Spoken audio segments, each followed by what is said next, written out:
nodded and tried again to reach the command center. "Houston, this is Charger 2. Come in, Houston." No answer. Twice more he tried. Then switched off the microphone. "They should receive us now, Mike. I wonder if something's happened to the radio in that cloud mass." "All the indicator lights show it's working perfectly," Mike said. "The antenna's in place, so that's not the problem." Jim tried several more times to reach Mission Control, trying alternative frequencies, but the result was the same. "Well, hell," he muttered and switched off the microphone. The re-entry parameters looked good. If the approach was off target, they could resort to emergency procedures and go to manual control. As the ship descended on course through Earth's atmosphere, the computers and guidance systems were showing everything normal. Through the breaks in the clouds, they could see the Pacific Ocean, and then the California coast became clear ahead of them. Jim studied the coast as they descended on glide path and exclaimed, "Where the hell is L.A.? It's clear as a bell down there and no sign of it, just a few funny-looking villages, nothing else." Mike stared at the visual screen also. "Geez, no Salton Sea either." Scanning for the landing site, Jim said, "I don't see Edwards." Mike was already engaging the manual controls when Jim said, "We'll have to take her to Kennedy." "Too late for that," Mike said as he continued to study the landscape. "Hell, there's no Lake Mead, no Flagstaff. I'll give you odds there's no Kennedy either." "I think you're right. Something's strange here. This thing's too heavy to land just anywhere, and we're not going to go much further. Looks like we better eject and take our chances."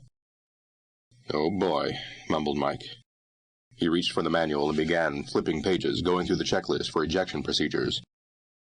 They strapped themselves in, pushed the red button, and felt the surge as the escape capsule shot away from the shuttle.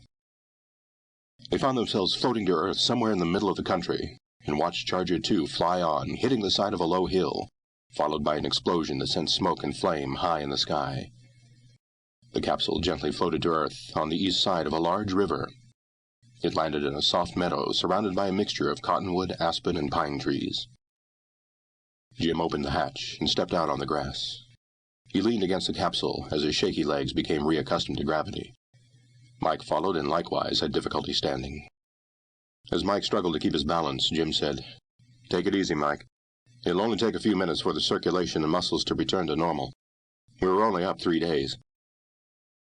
When their strength returned, the astronauts removed their heavy suits and stood in their nylon coveralls looking at the grass-covered opening on which they had landed. They had brought nothing with them from the shuttle. There was nothing to bring. NASA never expected their astronauts to eject into an area undetected by the myriad of tracking stations around the world. Now they stood in an open, forested area, wondering just where they were. "I know we're in the USA," Mike said, "but something is mighty odd." Jim studied the surroundings. It was quiet. Only the chirp of birds could be heard. By his estimation, they should be in the middle of the country, and they should have seen cities or freeways, but there was nothing. "That river over there," he said as he nodded to the west, "beyond those trees. I think I know where we are. I was watching it as we floated down. It looks like the Mississippi."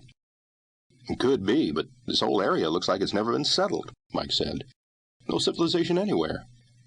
And I don't think we'll find any. Something happened in that cloud bank." "A time warp?" asked Mike. They both knew about wormholes and curved space. They had studied the theories and possibilities that such things existed. Whatever happened, they were in a different time period than when they left Earth a few days ago. Now they had to figure out what time period. "I know we're not in the future," Jim said, "unless we're so far ahead that the country has destroyed itself and the Earth is healed over. No, we're somewhere in the past." "Yeah, but where? Christ time, maybe?" "I don't think so." Jim walked to the edge of the meadow where he could hear the river. "Didn't we see something that looked like villages where L.A. should be? There must be people there. Well, the first villages were built by the Indians. We could be a few thousand years in the past. No, they didn't look like that.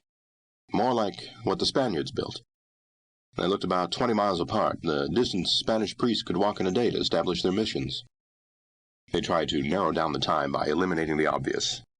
If the settlements along the California coast were Spanish, the time could be in the 1500s. The nearest civilization would be in Florida and Southern California, and they were halfway between. It would be a long walk in either direction. They had no weapons, no durable clothing, and no way to survive in this wilderness. Then Jim